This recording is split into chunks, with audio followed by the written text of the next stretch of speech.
हवेली का भूत पार्ट 1 में आप सभी लोगों का स्वागत है। तो गाइस, वीडियो शुरू करने से पहले वीडियो को लाइक कर लीजिए और चैनल को सब्सक्राइब कर लीजिएगा। गौरा के घर में उसकी मां सुमन जी, उसके पिता मनोज और एक बड़ी बहन राशि और सबसे छोटा भाई राहुल था। गौरा मंझली बेटी थी। उसकी बड़ी बहन की शादी हो चुकी थी एमपी के इंदौर जिले में। गौरा अभी पढ़ाई कर रही थी। उसका बीएससी का फाइनल ईयर था और भाई ने अभी 12वीं पास की थी। परिवार मध्यम वर्गीय श्रेणी में आता था। पिता एकमात्र कमाने वाले और पिछले वर्ष बड़ी बेटी की शादी कर चुके थे। आय समिति पर आराम से गुजर बसर हो जाता था। गौरा एक साधारण सी लड़की, समान रंग रूप वाली, पढ़ने में बहुत अच्छी तो नहीं थी, फिर भी उसके सभी अध्यापक उसे पसंद करते थे। शांत और समझदार, बड़ों का आदर प्रेम करने वाली, कुल मिलाकर कहा जाए तो एक औसत लड़की जो जिद्दी भी थी। एक बार कुछ करने का ठान ले तो फिर वह कर ही रहती थी, फिर उसके लिए उसे कितना भी चुनौतियों का सामना करना पड़े। गलत का विरोध करना मानो उसके गॉड गिफ्ट में मिला हो। ये उन दिनों का बात है जब ऑर्कुटर का टाइम था और फेसबुक का नया था। गौरा के घर में भी नया ब्रॉडबैंड लगा था। वो और उसका भाई बहुत खुश थे, क्योंकि वो समय था जब इंटरनेट इतना आम तो नहीं, फिर भी लोग इंटरनेट का आवश्यक महसूस करने लगे थे। वो दोनों भाई बहन दिन भर इंटरनेट पे पढ़ते और मस्ती करने, मानो उन्हें नया दोस्त मिल गया हो। समय ऐसे ही बीत रहा था, हंसी खुशी। फिर एक दिन गौरा को एक फ्रेंड रिक्वेस्ट आई, प्रभात नाम से। पहले तो गौरा ने एक्सेप्ट नहीं की और उसे नजरअंदाज करती रही। अचानक उसके फोन पे एक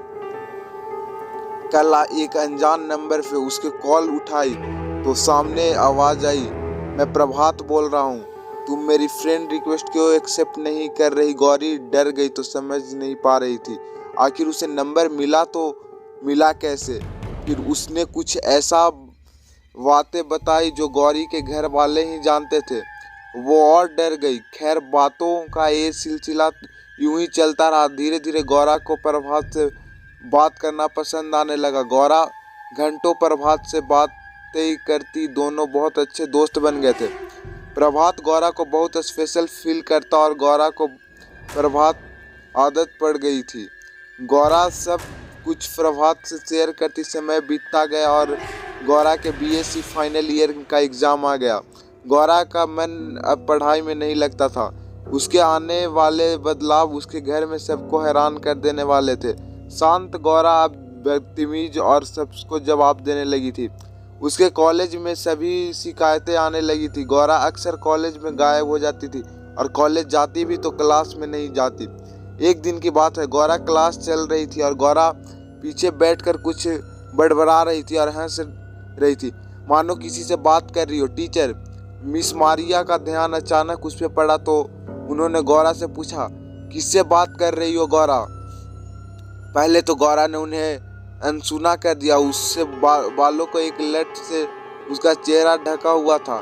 एक बार फिर टीचर ने आवाज लगाई, गौरा गौरा। गौरा ने कोई उत्तर नहीं दिया और वो टेबल की तरफ झुकते हुए अपना सिर टेबल पर टिका लिया। तब मिस मारिया उसकी तरफ बढ़ी और उन्होंने उसके कंधे पे अपना हाथ रखा। गौरा ने कोई उत्तर नहीं दिया। तब उन्होंने उसे हिला के उठाने की कोशिश की तो वो अचानक से उठी है। उसकी आंख लाल थी और उसके मुंह से धू धू आवाज आ रही थी। मिस मारिया 2 कदम पीछे हट गई और वो फिर से सो गई। टेबल पे मिस मारिया बहुत डर गई थी और वो सीधे क्लास के बाहर चली गई। मिस मारिया जो गौरा को बचपन से जानती थी, उनको गौरा की चिंता होने लगी और वो एक दिन गौरा के घर आई। उस समय गौरा घर पे नहीं थी। मिस मारिया ने गौरा के माताजी को बुलाया और बातों बातों में गौरा के बदले व्यवहार के कारण जानने की कोशिश की। गौरा की मां ने उन्हें बताया कुछ दिनों से वो गौरा में आए बदलाव को महसूस कर रही है, पर उन्होंने इतना ध्यान नहीं दिया। गौरा की मां ने बताया कि कल ही की तो बात है, गौरा और राहुल, उसका भाई, टीवी देख रहे थे और अचानक राहुल को किसी बात का बहस होने लगी और गौरा ने अचानक घूमी और राहुल को धक्का दे दिया और राहुल की सिर डाइनिंग टेबल पर टकरा गया और सिर से खून निकलना शुरू हो गया। देख के गौरा जोर जोर से हंसने लगी। वो आवाज कानों में चुभने वाली, मानो वो गौरा नहीं कोई और हो। वो गौरा जो राहुल के पे जान छिड़कती थी तभी उसके पापा वहां आ गए और उनकी आहट पाते ही गौरा राहुल को उठाया और उसने पूछने लगी, राहुल क्या हो गया, तुम्हें इतना खून कैसे निकलने लगा? आओ मैं दवाई लगा देती हूँ। तुम ध्यान नहीं रखते अपना। तब से राहुल को बुखार आ रहा है। मिस मारिया ने गौरी की माँ से राहुल से मिलवाने को कहा। गौरा की माँ ने मिस मारिया को बताया कि अभी अभी सोया है, कल रात से बुखार की वजह से वो पूरी रात कराह रहा था। इतना में अभी वो दोनों बात कर रही थी कि इतने में गौरा वहां आ गई। आते ही उसने मिस मारिया को वहां देख उसके चेहरा पे प्रश्न चिन्ह थे और उसने अहिसित सोफे पे रख पिल्लो उठाया और आंख बंद करके जैसे आंखें खोली तो उसके हाव भाव सब बदले हुए थे, जैसे सब भाप गई हो। उसके चेहरे पे अब बेरुखी थी। गौरा ने मिस मारिया से पूछा, आप यहाँ क्या कर रही हैं?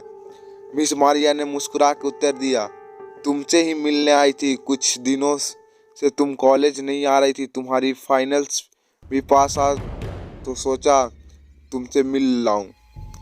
गौरी ने बेरुखी में उत्तर दिया, देख लिया, अब आप जा सकती हैं miss Maria. Okay my child, gold bless you. और वो जल्द भी। अगले पार्ट के लिए इंतजार करें।